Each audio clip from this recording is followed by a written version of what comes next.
Naging matagumpay ang naunang pagtatambal nila Catherine Bernardo at Alden Richards sa pelikulang Hello Love Goodbye na ipinalabas noong 2023 na din-direct ni Derek Cathy Molina.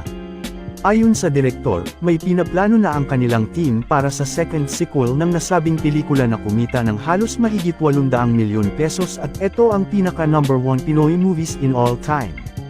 Dagdag pa ni Direk Cathy na mas lalo pang makaka-relate ang mga manunood dahil mas bibigyan pa nila ng kakaibang twist ang istorya at mas mabibigat na eksena lalong-lalo na sa batuhan ng linya na magmamarka sa kaisipan ng manunood.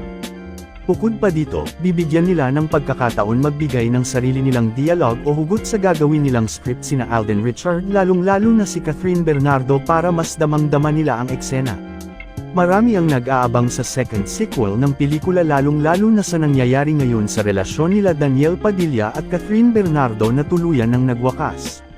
Magkakaroon din kaya ng third party si Alden Richards sa pelikula na mas lalong magbibigay kay Catherine ng matinding emosyon sa eksena.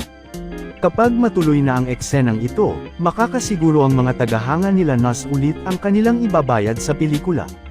Posibleng dito ibuhos ni Catherine lahat ng nararamdaman niya na hindi niya pa nasasabi noon kay Daniel.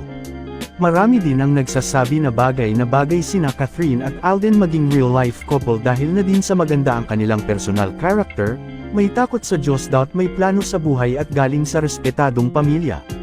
Kung si Maine at Alden ay hindi nagkatuluyan at si Katniel at Daniel ay naghiwalay, posible kaya na ang sikat na linya noon ng Aldab na tamang panahon ay para talaga sa kanila ni Catherine at ang Hello Love Goodbye na pinagsamahan ni Catherine at Alden kung saan tuluyan ng nagpaalam sa isa't isa si Catherine sa dati niyang karelasyon na si Daniel ay magbubukas ng pintuan ng isa't isa para sa panibagong kabanata ng kanilang buhay pag-ibig.